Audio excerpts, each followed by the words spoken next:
Hello everyone, আসসালামু আলাইকুম। সবাই কেমন আছেন?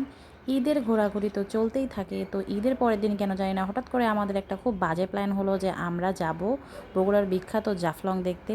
তো গিয়ে তো ভাই দেখতেই পাচ্ছেন এই অবস্থা, মানে এমন কেউ নাই বগুড়ার যে সে ওখানে চলে যায়নি।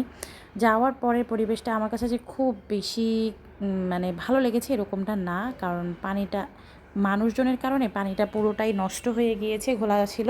হয়তো অন্য কোনো সময় গেলে এই জায়গাটা ভালো লাগতো বা নিরিবিলি একটা প্রকৃতি হয়তো আমি পেতাম, কারণ যেহেতু আমি একজন প্রকৃতি লাভার, আমার মনে হয় যে ব্রিজটা বা এই নদীর বয়ে চলাটা এটা হয়তো আমাদের ভালো লাগতো। বাট এত ভিড়ের মধ্যে ভাই আমি ভালো কিছু অ্যাকচুয়ালি খুঁজে পাচ্ছিলাম না। প্রত্যেকেই নদীর মধ্যে নেমেছিল, পানিটা এত বেশি ঘোলা আর এত বেশি কাদা ছিল যে আমার অবস্থা একদম খারাপ। আর এত ভিড় কোনো জায়গাতে গিয়েই আমার ভালো লাগে না।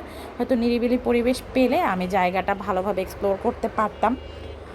তো যাই হোক, চলেই যেহেতু এসেছি, আর আমরা যেহেতু হুজুকে বাঙালি, হুজুকে পড়ে যেহেতু চলে এসেছি, তো আর কি করার। তবু আমার যে খুব বেশি খারাপ লেগেছে কেন গিয়েছিলাম এরকমটা আফসোস নাই। ওই পাশটাতে সবাই হেঁটে হেঁটে পার হচ্ছিল, আমি যাইনি কারণ পাইনি যে অনেক বেশি কাদা ছিল। আর সবাই এক সাইডে নাচানাচি করছিল, অনেক বেশি মজা করছিল। এরপরে আমরা বাসায় চলে আসি। আর এরকম হুজুকে পড়ে সব জায়গায় আগে থেকেই খোঁজখবর না নিয়ে যাওয়াটা আসলে ঠিক নয়। তো সবাই ভালো থাকুন, সুস্থ থাকুন, আল্লাহ হাফেজ।